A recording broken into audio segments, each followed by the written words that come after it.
What's up, everyone? John Rettinger from Techno Buffalo here with a full review of the mid-2010 iPod Touch refresh. Let's see if it's worth the money.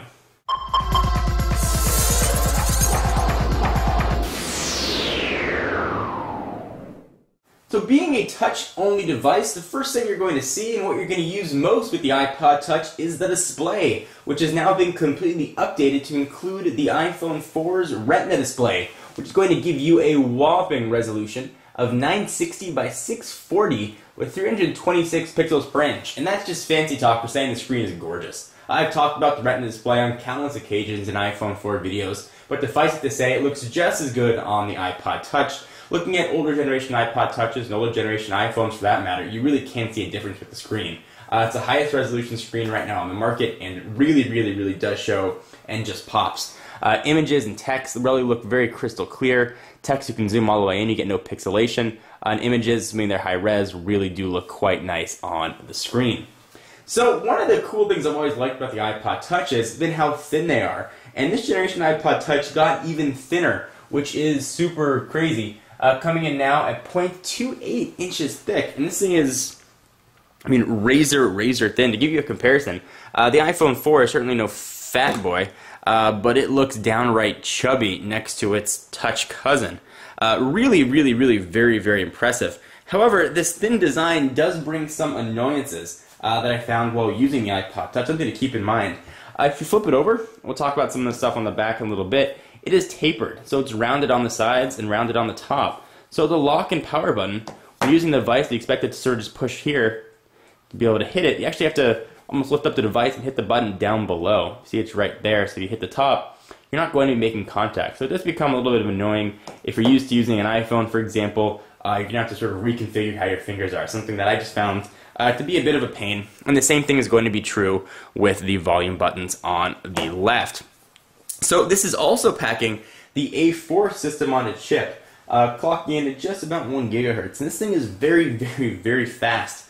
Certainly it's capable of handling, all the multitasking that iOS 4 is going to bring, but it also now is going to be very capable of handling the 3D games that are making their way into the App Store. So a lot of the racing games and all the such are now going to be able to perform as they would on an iPhone 4. You're going to be able to really get that as immersive graphics on a mobile device. So certainly kudos to Apple for doing that. Really one of the big changes that most people are talking about are the addition of 2 cameras. We've got one guy on the front, you can see him right there, and we've got one guy on the back, and they both serve similar yet different purposes. The one on the front is primarily going to be used for FaceTime video calls, which has finally made their way to the iPod Touch. We've been hearing rumors of a front-facing camera on an iPod Touch for what seems like eons now. The fact that this mythical unicorn is finally here is probably going to make some people quite happy.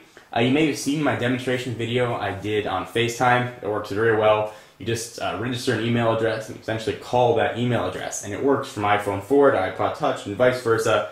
And hopefully someday we'll have a desktop client that'll work with this as well. We'll take VGA quality photos, and so not too bad, not great. You're not going to want to blow these things up, put them on a wall, but we'll take some pictures on the front. On the back, we have a camera capable of taking HD video, and that is HD at 720p. Record up to 30 frames per second with audio, and we'll take still photos as well at a 960 by 720 with the back camera. Just in case you were wondering, there's no LED flash here or anything, just the little camera. It's kind of lonely on the back. We do have an all-new aluminum design. You don't have that little black plastic panel for the Wi-Fi. Supposedly the aluminum is going to allow for the signal to come in and out. And since it's not an iPhone, you're not going to have signal drop issues because it doesn't have a cellular radio, which is probably why this sucker is so thin. And speaking of cellular radio, this is now very much more iPhone 4-like minus the phone. Everything the iPhone 4 can do, this guy can do as well, except for make phone calls. However, if you couple this with a Skype or voice over IP application and using the built-in microphone that this sucker's got, you pretty much have a phone with you all the time if you have sort of a MiFi or any device that's always going to kick out a Wi-Fi signal. I've never been the biggest fan of the iPod Touch line. Primarily I've been using an iPhone, so I never had much of a need for an iPod Touch. However, this is the first generation iPod Touch that I think really fills a very big niche First, for FaceTime, you're now going to have people that can video chat really more widespread. For example, this unit here, I'm going to let my sister and brother-in-law use. My dad has an iPhone 4, and my sister and brother-in-law do not, and they live a little far apart, so now my dad will be able to see his grandchildren all the time without having to tell them how to use Skype, which if you ever tried to teach your parents how to use a computer, you know can be quite difficult.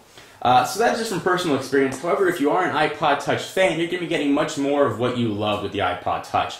You're getting the great multi-touch browser based on the WebKit open standard, so it's going to work very, very, very well. It's probably one of the best browsers around. I've compared this to other Android devices, BlackBerry devices, and Palm WebOS devices.